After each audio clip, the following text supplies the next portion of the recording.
हमारे साथ इसी कहानी के हीरो ख्वाजा मजहर इकबाल साहब मौजूद है। बहुत शुक्रिया जी आपके वक्त का। अपनी ये सारी कहानी आप अपनी ज़ुबानी सुनाएं। ये तो बुनियादी तौर पे एक सिंबल बन गया है दरख्त को बचाने का। ये जो वाक़या तो आपने सुना दिया और काफ़ी लोगों ने वीडियो भी इसकी देख ली है। सबसे पहली जो चीज़ है ना वो है हमारे जो पुराने दरख्त हैं जिसमें पीपल है जिसको और बोहड़ है। पीपल जो हमारा एक बड़ा हेरिटेज है और हमारे गांव के साथ उसका एक बड़ा कनेक्शन था। इसी तरह ही बरगद का दरख्त जिसको बोहड़ का दरख्त कहते हैं, बैनियन ट्री भी उसको बोलते हैं। तो ये हमारे ऐसे दरख्त हैं जो कि हज़ारों कह सकते हैं सालों के दरख्त होते हैं और इनकी उम्रें सैकड़ों साल और हज़ारों साल होती हैं। तो अच्छा, ये दरख्त हम आहिस्ता आहिस्ता हमारे यहाँ नापायद होते जा रहे हैं, तो हम इन दरख्तों की कदर नहीं करते। तो बुनियादी तौर पे ये जो दरख्त हैं ये बड़े हार्डी प्लांट्स हैं, ये बड़ी जल्दी सर्वाइव कर जाते हैं। तो हुआ ये कि जब ये दरख्त मैंने देखा गिरा हुआ तो मुझे थोड़ा बहुत इल्म था इसका और हम एक दो दफ़ा इस पर काम कर चुके थे पहले भी। तो मैंने जाके उनको ये कहा कि हम इस दरख्त को वापस खड़ा कर सकते हैं और ये वापस ज़िंदा हो सकता है। तो वो सब लोग इर्द गिर्द जो जंगलात के लोग भी थे, NHA के लोग थे और बहुत से डिपार्टमेंट्स के लोग थे, क्योंकि वो रोड GT रोड के ऊपर जगह है तो वो उसको खाली कर रहे थे। तो उनको फिर ये बताया तो वो ज़रा उनका कसूर नहीं है, उन्होंने पहला एक ऐसा एक्सपीरियंस को देखा नहीं था। तो बहरहाल तो हमने उनको कायल कर लिया और फिर उसके बाद जो अगली कहानी है वो ये है कि हमें इसके लिए रिसोर्सेज चाहिए थे, हमें क्रेन्स चाहिए थे, क्योंकि कई 100 साल पुराना दरख्त था ये, बहुत बड़ा दरख्त था।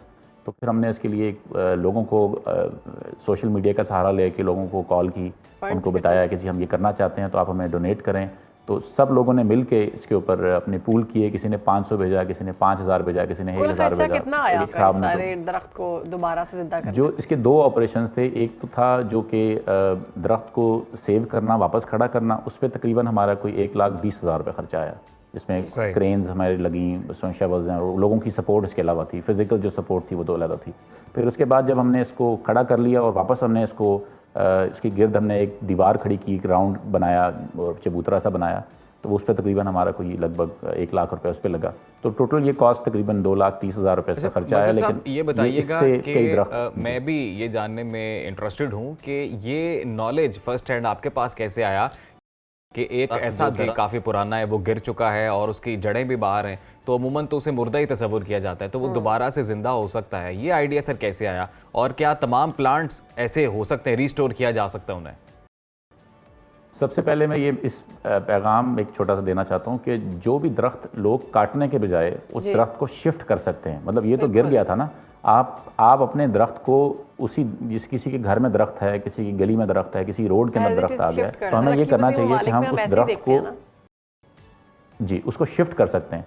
तो ये तो जो बैनियन ट्री है या पीपल है या इस तरह के जो हार्डी प्लांट्स होते हैं, ये तो अगर कई हफ्ते भी पड़े रहें तो इनके अंदर मॉइस्चर रिटेन रहता है। तो ये आप शिफ्ट कर सकते हैं। मुझे वैसे पौधों के साथ पिछले 10-12 साल से शौक़ पैदा हुआ। मेरा अपना फार्म भी है, मेरी एक नेचर के मतलब एक दरख्तों की एक नर्सरी भी है पौधों की, जो कि हम नेटिव दरख्तों पे मैं काम करता हूँ, लोकल दरख्तों पे।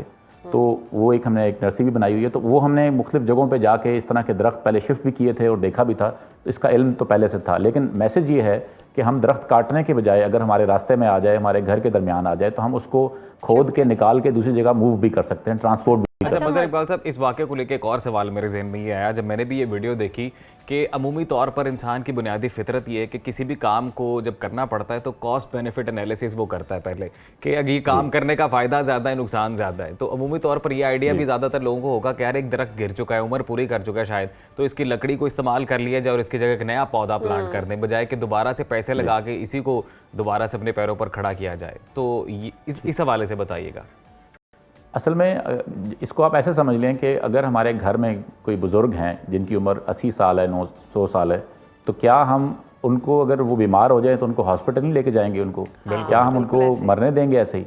बिल्कुल। तो ये जो दरख्त हैं ये सैकड़ों साल पुराने दरख्त हैं। आप आज एक नया पौधा लगाएंगे, उस पौधे को इस पौधे जितना बनने के लिए 100 साल चाहिए होंगे, 200 साल चाहिए होंगे। और फिर जब आप एक दरख्त जब होता है उसके ऊपर जो ख़ासतौर पर बैनियन ट्री के बारे में कहा जाता है, इस पर 60 किस्म के जानदार पलते हैं, इस पर गलेरियाँ होती हैं, इस पर मुख्तलिफ हशरात होते हैं, इस पर इसके फ्रूट परिंदे खाते हैं, इन पर घोंसले बने होते हैं। तो ये 60 किस्म के लोगों का घर भी था। फिर इसके नीचे एक पूरी दुनिया आबाद होती है, लोग आके नीचे इसके गाड़ियाँ खड़ी करते हैं, लोग बैठते हैं, पंचायतें करते हैं। हमारे गांव का ये माहौल था, बन और पीपल और बोहड़। तो ये तो वो सारी चीज़ें तो आप वापस नहीं ला सकते। तो कई दफ़ा आप कॉस्ट बेनिफिट एनालिसिस के बजाय सिम्बॉलिकली हम जब ये काम करते हैं, ये एक सिंबल था। ये बुनियादी तौर पे ये सिर्फ दरख्त नहीं है, इस तरह के कई इस वक्त हम बात भी कर रहे हैं ना, आज के दिन में भी पाकिस्तान के मुख्तलिफ शहरों में कई हज़ार दरख्त काटे जा रहे हैं। आप इर्द गिर्द गाँव में जाएँ तो इसकी कोई कदर नहीं कर रहा। तो इससे एक मैसेज ये जाता है कि हमें अपने दरख्तों को बचाना है, ख़ास तौर पर पुराने दरख्तों को बचाना है।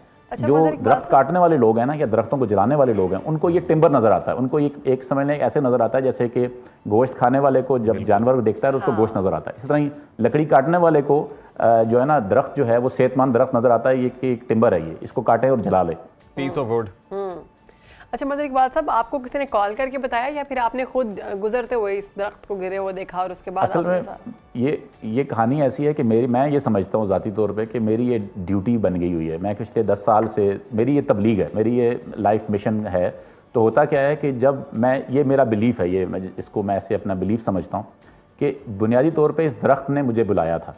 तो हालांकि मेरा वो गुजरगाह नहीं थी, तो मैं तो फैमिली के साथ एक काम से जा रहा था। तो अगर ये एक कॉल है, एक नेचर कॉल थी जो कि इसके साथ हुई, तो वो एक समझ लें ऐसा कनेक्शन है। और इस तरह से आपकी ज़िंदगी में बहुत से ऐसे आप रिलेट कर सकते हैं इंसिडेंट्स कि आप वहाँ पे नहीं होना था आपने, लेकिन वो एक नेचर कॉल थी।